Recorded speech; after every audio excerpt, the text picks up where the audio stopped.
Welkom bij Scheldemondig. Mijn naam is Jan Rubbens, presentator. Wij nodigen mensen uit met passie. En deze keer passie voor in het verleden openbaar bestuur en in de huidige situatie passie voor vrijwilligerswerk. En daarom is iemand uitgenodigd en ook gekomen. Met wie heb ik het genoegen? Met Patricia van Veen, de rechter. Ja. Ik ben geboren in Hulst. In de gemeente Hulst? In de gemeente Hulst. Specifieker in? Absdalen. Ah ja. Het gehucht Absdalen, tussen Axel en Hulst. Ja. Voor degenen die Absdalen niet kennen. Ja. En daar ben ik opgegroeid op een boerderij. Dus je bent een boerendochter. Ik ben een boerendochter. En waar heb je de basisschool gedaan? In Sint-Jansteen. Ah, op Engeloosbergen. Nee, op de Mariaschool toen nog. Oh, toen nog? Bij de nonnen. Oh, Bij de nonnen. ben je nog van die lichting? Ja. Mooi. Dat klooster is er nu niet meer, Nee. maar het was toen het Maria-klooster. Ah ja. En daarna ben ik eerst naar de MAVO, de In Sint-Jozef MAVO in Hulst. Ja. En toen naar het Jansenius Lyceum in Hulst Oh ja. gegaan. Ja. Op de Tivoliweg. Ja. En wat heb je daarna gedaan in je studietijd? Daarna ben ik gelijk gaan werken in het bankwezen.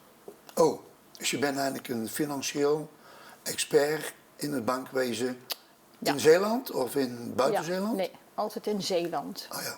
In het beginjaren Zeeuws-Vlaanderen, Axel, Sasverhent, Terneuzen. En de laatste jaren in Goes. Oké, en daar heb je natuurlijk allemaal interne opleidingen gehad Ja. in het financiële gebeuren. Ja, dus ik heb mijn studie binnen het bankwezen gedaan. En daar heb ik alle mogelijkheden gekregen om mij verder te ontwikkelen Ja. in financiën. Ja. Oké, maar je hebt ook nog een andere kant, een hele creatieve kant. Want je hebt ook nog de kunstacademie gedaan. Ik heb ook de kunstacademie in Eeklo gedaan, ja. Dat is in België? In België, ja. Daar heb ik 8 jaar tekenen en schilderen gevolgd. Is dat een dagopleiding of is dat echt? Deels dag- en deels avondopleiding. Ja. In het verleden moest je dus minimaal 3 dagdelen volgen daar.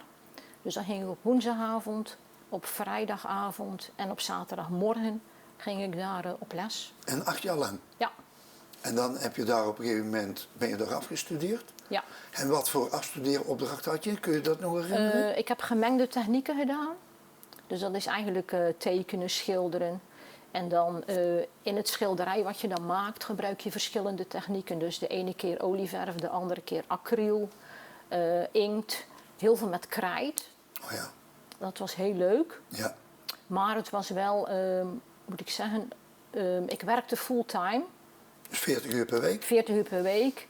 En dan moest je echt racen naar Eeklo, want die opleiding begon om 6 uur. Oh, Die dus dan was je tot 5 uur bezig? En ja, dan, en dan racen dan naar 6 uur. Dus Zo, wat een opgave. Maar ja, je deed het graag. ik deed het heel graag, maar vaak is dat niet goed, want dan ben je veel te gestrest. Oh ja. En dan moet je eerst een half uur Je tot adrenaline rust laten komen. zakken. Ja, voordat je weer inspiratie krijgt om iets op het doek te zetten. Ja. Dus, maar het was wel heel leuk toen. Ja, dat geloof ik. Ja. Ja. Want die creatieve kant die heb je Ja. behoorlijk ontwikkeld. En daar komen we straks nog even op terug. Ja. Maar je had in het verleden ook passie voor openbaar bestuur. Ja. Hoe ben je daar zo ingerold? Hoe ben ik in het openbaar bestuur gerold?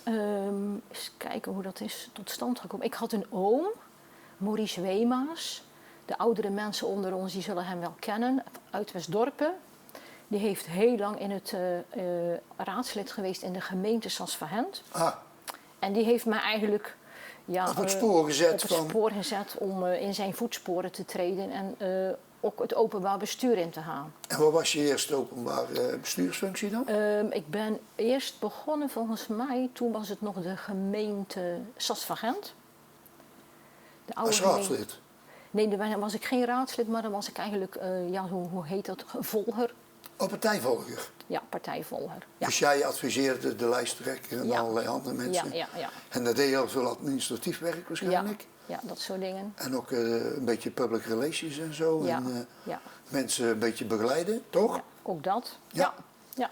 En wat was de volgende stap dan in De jouw volgende carrière? stap was dat ik statenlid werd. Zo, van de provincie Zeeland. Ja, voor D66. En waarom D66? Want als boerendochter, en ik ben een boerenzoon, Ja. KVP, Ja, CDA, ja, nou. maar Patricia niet. Nee, ik koos voor D66. En waarom?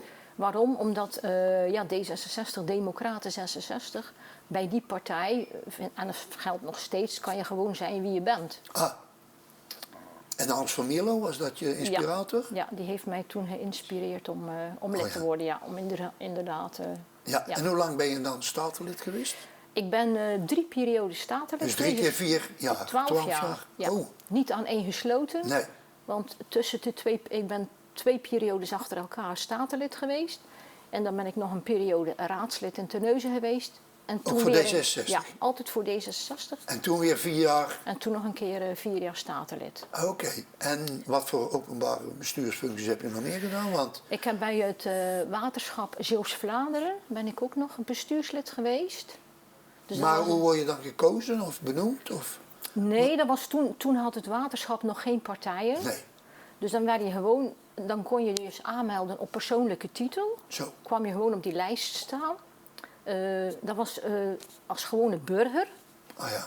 Dus dan moest je zorgen dat je voldoende stemmen kreeg om in het bestuur te komen. Dat is En wel heel lukte. bijzonder Ja. dat dat gelukt is. Ja, inderdaad. Ja, daar mag je best trots op zijn, vind ik. Ja. Dat was ook heel leuk ook. Ja. Heel leuk ook, ja. Ja. En wat heb je nog meer gedaan? Want we zitten nu in het Ledeltheater. Ik ben hier ook nog bestuurslid geweest van het Ledeltheater. Ja. Ja, en wat nog meer dan? Behalve het waterschap, het Ledeltheater. Ook nog scholen of zo? Ja, ik heb op scholengemeenschap De Reden. Dat is in Terneuzen? Bestuurslid geweest. Van schoolbestuur? Ja. Ja. Bij het Zeeuws Landschap. Oh. HZL, het Zeeuwse Landschap. Ja. Maar daar moest ik mee stoppen. Omdat toen ik statenlid werd en lid van het Zeeuws Landschap, dat kan niet samengaan. Nee, dat gaf een beetje frictie, want Ja. jullie zijn subsidieverlener Ja. als provinciale Zeeuws staat, Landschap. als provincie Ja. naar Aan het Zeeuws Zeeuws Landschap. Landschap. Ja. Dus dat Nee. moest je kiezen. Nee, ik moest niet kiezen. Ja, ik was gekozen als statenlid. Ja. Dus dan ging ik voor dat statenlidmaatschap. Ja. En dan heb ik Zeeuws Landschap. Ja, het was Ja. gewoon een gedwongen keus. Ja. Je had Nou ja, uiteindelijk geen keus. Je moet ook kijken naar je integriteit. Hè, van, Tuurlijk. past Ja. dit, kan dit? Ja. Sommige mensen die hebben wel dubbel functies en die zeggen dan oké, Ja. dan ga ik wel op de gang staan bij de stemming. Maar dat vind ik niet maar- passend. Nee, dat moet je niet doen. Nee. Denk het ook niet. Nee, dat is niet. Zijn er nog meer bestuursfuncties die je wilt noemen? Nee, ja, de huidige, ik doe nog een paar bestuursfuncties. Nou, vertel even, want Dat is het Dumpje hier in Zeeuws-Vlaanderen. Ja. Dus hier in West-Zeeuws-Vlaanderen waar we Ja. nu zitten. ja, Daar ben ik penningmeester. dat doe je ook al jaren, denk ik, hè? Dat doe ik al heel lang, ja. Ik denk ook iets van 20 jaar. Ja. Dus dat doe ik nog steeds. En dat kunnen ze jou niet missen natuurlijk, want ja, Ik heb wie wel, gaat het allemaal nog doen, hè? Ja, ik ben de penningmeester daar. Dus ja. En nog meer? Nou ja, jij- vrijwilliger voor de zonnebloemen oh ja, ben ik. daar komen we zo op. Ja. En, Maar ja, en ik zet mij nog in voor de stichting DDoC. oh die ook. Ja. Nou, laten we eerst eens eventjes kijken wat voor cursus jij volgt bij Toonbeeld. Zullen we Ja. dat even doen? Want Ja. je hebt een heel mooi verhaal over het etsen Ja. en van zink en koper. Ja. Kun je dat proces een beetje toelichten? Ja. Je hebt daar een mooi plaatje liggen, zag ik. Ja, ik heb in mijn periode in Eeklo op de kunstacademie heb ik een keer een kleine cursus etsen gevolgd. Ah ja? En dat vond ik zo leuk om te doen, dat ik nu bij Toonbeeld ook de cursus etsen doe. Oh ja? En ik heb een aantal lessen gevolgd. En kijk, dit is het basisplaatje waar ik mee begin. Dat is een zinken Dat plaatje. is een zinken plaatje. En dat zinken plaatje, dat smeer ik in met was. Ja.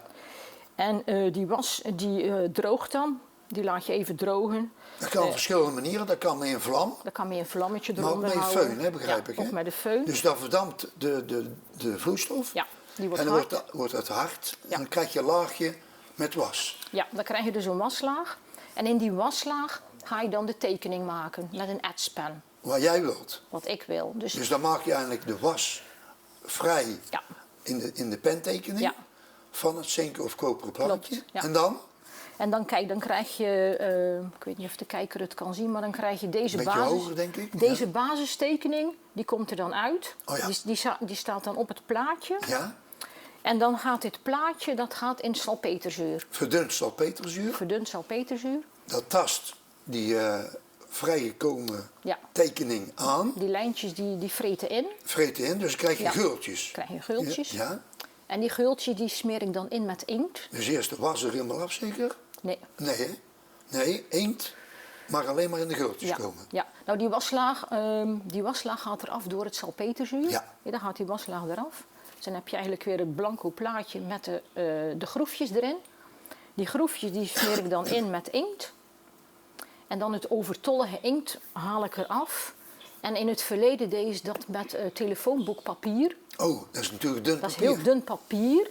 En dan Maar neemt goed die inkt op. Ja, telefoonboeken zijn er niet meer. Dus als er nog kijkers zijn die oude telefoonboeken hebben, Patricia. mogen ze bij mij inleveren. Oh ja, straks die, krijg je zo'n stapel. ja, nou dat geeft niet, want die Oké. kunnen we bij toonbeeld heel goed gebruiken. ja. Nu doen we het met oude krantenpapier. Dan wrijf je die inkt die wrijf je dan weg. En dan blijven de groefjes met de inkt achter. En dat is dan de basis om je druk te maken.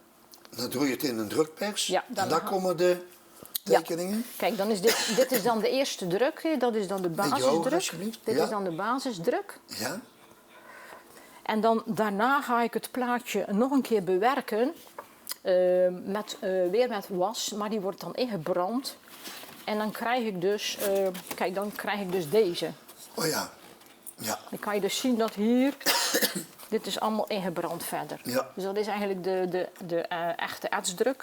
En dan kan je nog verder gaan, want dan kan je vervolgens nog een kleurtje aan toevoegen. Dus dan Oh ja. krijg je bijvoorbeeld een rode afdruk. Ja. Het is allemaal van dezelfde basis. Ja. Ja. Zeg, en wie is jouw meester, jouw leraar, jouw docent? Mijn leraar is Ramon de Nanny. En Ramon die komt van Westkapelle. Oh.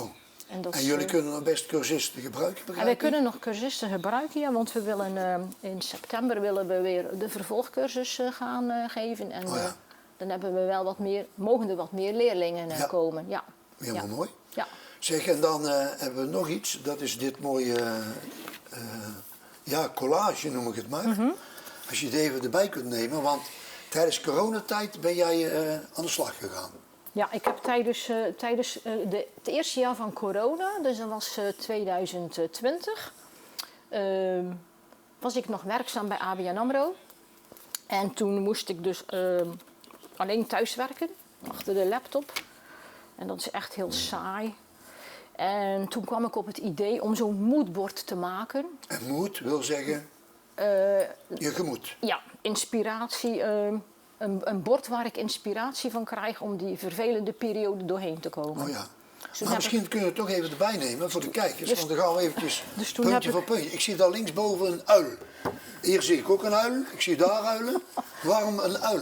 Nou, de uil die staat voor wijsheid. En ik vind de uil een heel mooi dier. Plus ik spaar uilen. Ah ja.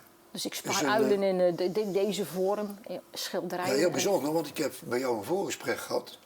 En op een gegeven moment deed jij een rood luik open van je boerenschuur bij de Braakman.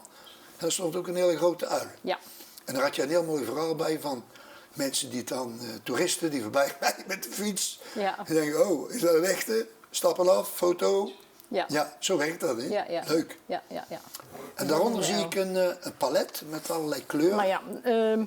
Nou ja, het palet is eigenlijk tweezijdig. Het is het schilderspalet, omdat ik graag teken en schilder. Maar het is eigenlijk ook de metafoor van mezelf. Het palet, omdat ik ben zelf veelkleurig. Ik doe veel dingen. Een kleurrijk mens. Kleurrijk mens, Ja. ja. Ja, dus daarom heb ik het palet erop gezet. Nou ja, ik golf graag. En ja, dat ben ik, die in de spiegel kijkt. Oh ja. Af en toe moet je eens even in de spiegel kijken Reflectie, van reflectie. van waar ben ik mee bezig en waar wil ik naartoe. Ja. Ja. Ja, ja. En Ja, dan thuis in Zeeland natuurlijk. thuis in Zeeland. Ja, Zeeland is gewoon de mooiste plek om te wonen. Ja. Dus ik hou heel erg van Zeeland en van Maar ik het zie daar water. Zuid-Afrika. Vertel. Ja, nou, ik ben al verschillende keren naar Zuid-Afrika geweest. Een prachtig vakantie? land, op vakantie, ja. En ja, Zuid-Afrika en Mandela. Ik vind Mandela zo'n bijzonder mens. Waarom? Nou ja, door heel zijn verleden en doordat hij dus gepleit heeft voor vrijheid, voor de apartheid, tegen de apartheid. En wat nog heel bijzonder is, toen ik statenlid was, in 2003 heeft hij de Four Freedoms gekregen in Middelburg. En toen heb ik hem de hand mogen schudden. Bijzonder moment. Dus dat is heel, heel bijzonder. Zie je het, ja. Ja. 2003 of 2002, dan moet ik 2002, ik moet het wel goed zeggen. En voor Freedom, kun je die benoemen? Ja, er zijn er 3, maar ik heb ze even opgeschreven dat ik ze niet verkeerd benoem. Ja. Dat is de vrijheid van meningsuiting. Ja, dat is 1. En de vrijheid van godsdienst. Ja, die meesten kennen die wel. En dan de vrijwaring van gebrek. En de vrijwaring van vrees. Oké. En elk jaar wordt die voor Freedoms uitgereikt. De ene keer in Middelburg en de andere keer in, weet ik even niet de plaats waar die dan is. Maar het is om en om. Om en om, hè? Ja. Ja. Dus dat was 2002. Maar 2003 had je als statenlid nog een bijzonder moment. Dat was de opening van de Westerschelde-tunnel. Oh ja, was jij erbij toen met dat concert? Ja. Ik was er ook bij. Prachtig. Geweldig, hè? Ja. Was mooi. Ja. En dat je dan als eerste door die tunnel mocht. Ja. Het was geweldig. Nou, ik heb met mijn fietsploeg de laatste pontjes gepakt. Okay. Ja. Van Perkpolder naar Kruiningen. En dan bij Vlissingen, Breskes weer over. Leuk. En ik had een keer een rondleiding.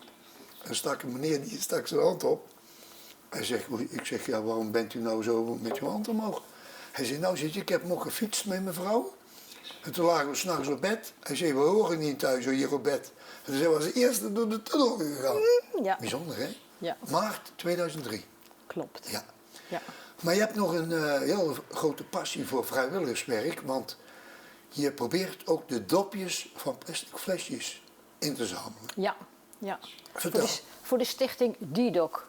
En wat betekent DDoC? Dus DDoC staat voor dopjes inzamelen. Maar eigenlijk DDoC is een stichting die onder de KNGF valt. Dat is de geleidehond. Oké, moet ik het wel eventjes goed zeggen. De Koninklijke Nederlandse...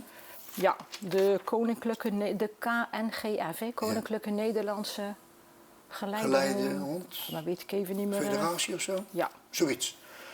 Koninklijke Nederlandse Geleidehondfonds. Zo Fonds, heet het. ja. Ja, KNGF. Maar wat kun je met die plastic dopjes doen? Die kun je inleveren op verzamelpunten in Zeeuw-Vlaanderen? Ja, in Terneuzen hebben we bij de CO3-campus. Dan moet je even uitleggen, CO3-campus. CO3-campus, dat is het voormalige...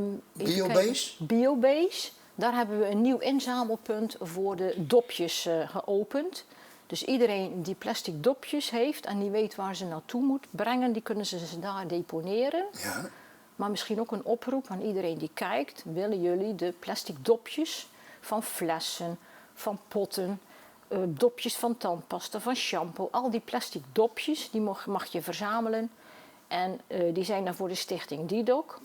En de stichting DDoC, die doet al die plastic dopjes verzamelen en smelten. En van die korreltjes die dan overblijven, daar worden nieuwe plastic artikelen van gemaakt.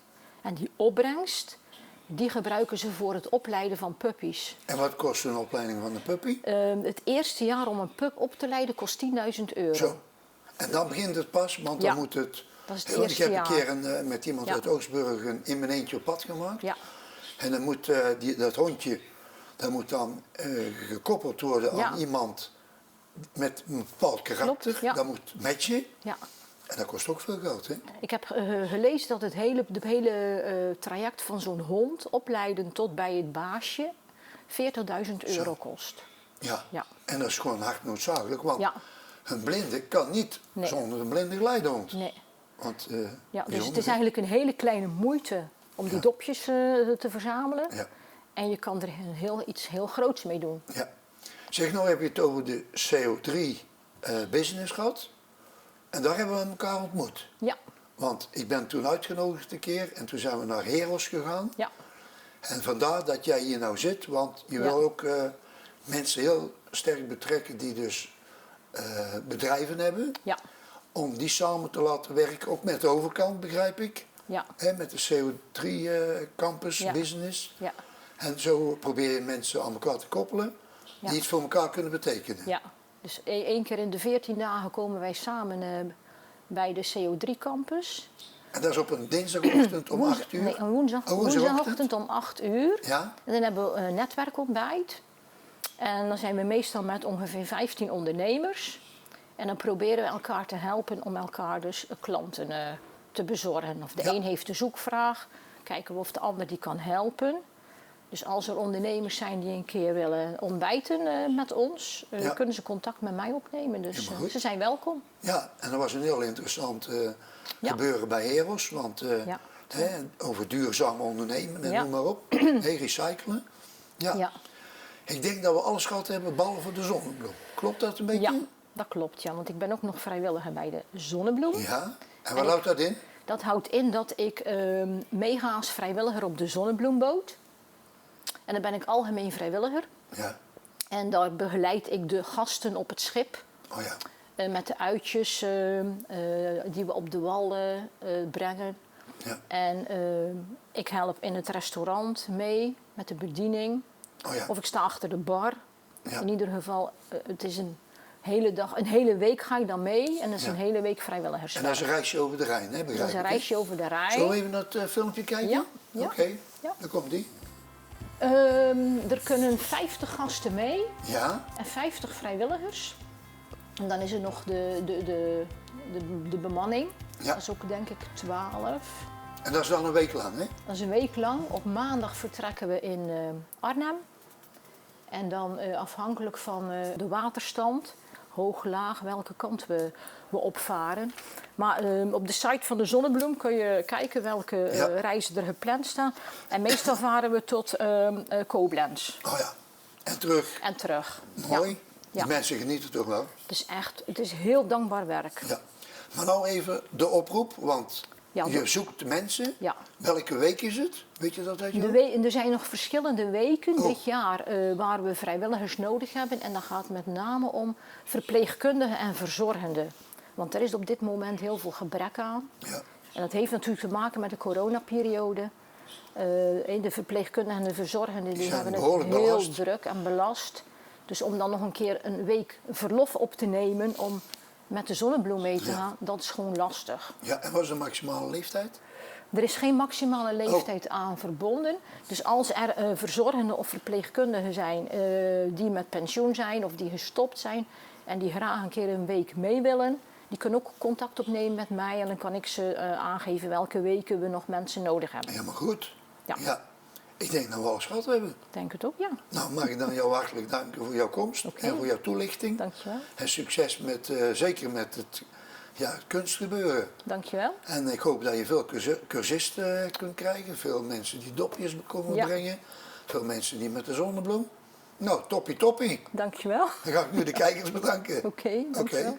Nou, heel wijs. Net een uil, hè? Toch? Ja, net als een uil. Nou, beste mensen, u hebt het gehoord. Vanaf de uil zijn we zo door Zuid-Vlaanderen getoerd om het bestuursfuncties van Patricia toe te lichten, maar ook het vrijwilligerswerk, passie voor. Nou, nogmaals dank. Zullen we erop proosten? Ja, oké. Oké, proost hè. Proost.